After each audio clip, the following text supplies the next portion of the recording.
کلا انہا تذکرہ، یہ لفظ بہت اہم ہے. تذکرہ، ذکرہ، تذکیر، فذکر بالقرآن، کیا معنی ہے اس کے؟ یاد دہانی صحیح ترین ترجمہ ہے، یاد دہانی. ایک ہے کسی کو کچھ سکھانا، نئی بات سکھانا، ایک ہے یاد دہانی. اسے ایک چیز معلوم تھی، کوئی بھول گیا، یاد کرانا.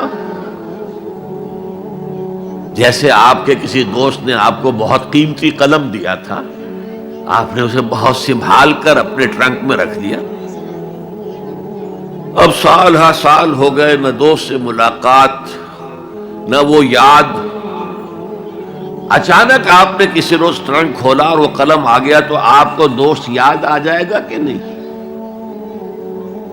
اسی لیے قرآن آفاق و انفس کے لیے آیات کہتا ہے. ہم اپنی آیات دکھائیں گے تمہیں، نشانی جس کو دیکھ کر تم ہمیں پہچانو گے. اور تذکرہ کا مطلب کیا ہے؟ پوٹینشلی ایمان ہر انسان کے دل میں موجود ہے. یہ جو روح جو ہمارے قلب کی مسکن نکید ہے، اس میں اللہ کی معرفت بھی ہے، اللہ کی محبت بھی ہے. البتہ ذہول کے پردے پڑ گئے ہیں، بھول اور نسیان طاری ہو گیا ہے. ہم دنیا ہی کے اندر گم ہو کر رہ گئے ہیں. ہماری ساری دلچسپیاں دنیا سے ہیں، لہذا ہماری توجہ ہی نہیں ہے. ورنہ ہر انسان کے دل میں یہ جو یہاں ہندوستان میں کہتے ہیں آتما اور پرماتما، آتما اور پرماتما کا تو تعلق بہت گہرا ہے. ابتدا میں بنا دی گئی تھی ارواح، جب ہم سب کے سب تمام انسان آدم سے لے کر اور تا قیامت جو انسان آئے گا دنیا میں، ان سب کی ارواح پیدا کر دی گئی. اور پوچھا گیا الستو بربکم قالوا بلا، یاد ہے؟ لہذا یہ تذکرہ ہے، یہ یاد دہانی ہے، تمہارے اندر موجود ہے. اللہ کی معرفت بھی موجود ہے، اللہ کی محبت بھی موجود ہے. لیکن کلا بل ران علی قلوبہم ما کانوا یعملون، ان کے دلوں پر زنگ آ گیا ہے اب ان کے اعمال کی وجہ سے. شیشہ جو ہے وہ زنگ آلود ہو گیا. حضور نے فرمایا ان هذه القلوب لتصدع كما يصدع الحديد اذا اصابه الماء، ان دلوں پر بھی زنگ آ جاتا ہے جیسے کہ لوہے کے اوپر پانی پڑتا رہے تو اس کو زنگ آ جاتا ہے. پوچھا گیا فما جلاؤها یا رسول اللہ، اے اللہ کے رسول ہماری تلواروں کو زنگ لگتا ہے، ہم پالش کرتے ہیں، سیکل کرتے ہیں، وہ پھر چمک اٹھتے ہیں. تو دل پر اگر زنگ آ جائے تو اس کا علاج کیا ہے؟ دو چیزیں فرمائی، کثرت و ذکر الموت و تلاوت القرآن. دو کام کرو کثرت سے، موت کو یاد رکھو، یہاں رہنا نہیں ہے، جانا ہے. یہ ہمارا گھر نہیں ہے، یہ ہماری منزل نہیں ہے. ہمارا اصل گھر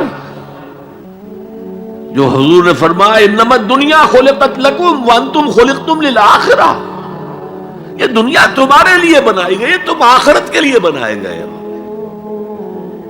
اسی لیے حضور نے فرمایا کن فی الدنیا کانک غریب عابر السبیل، دنیا میں ایسے رہو جیسے راہ چلتے مسافر ہو یا اجنبی ہو. اپنے بارے میں فرمایا مالی ولی دنیا، مجھے تمہاری دنیا سے کیا سروکار. انما مثلی کراکب استظل تحت شجرۃ ثم راح فترکها، میری مثال اس مسافر کی سی ہے جو ذرا سستانے کے لیے کسی درخت کے سائے میں بیٹھتا ہے تھوڑی دیر. وہ اس کا گھر تو نہیں ہے، اس کی منزل نہیں ہے، پھر وہ اس کو چھوڑتا ہے، اپنا راستہ لیتا ہے. یہ اگر ہمارا تصور قائم ہو جائے، کلا انہا تذکرہ. اب اس کے بعد جو الفاظ آئے فی صحف مکرمۃ مرفوعۃ مطہرۃ بایدی سفرۃ کرام بررہ، یہ جو قرآن ہے، جو تذکرہ ہے، یہ بڑے ہی انتہائی پاکیزہ صحیفوں میں ہے. فی صحف مکرمۃ، بڑے باعزت،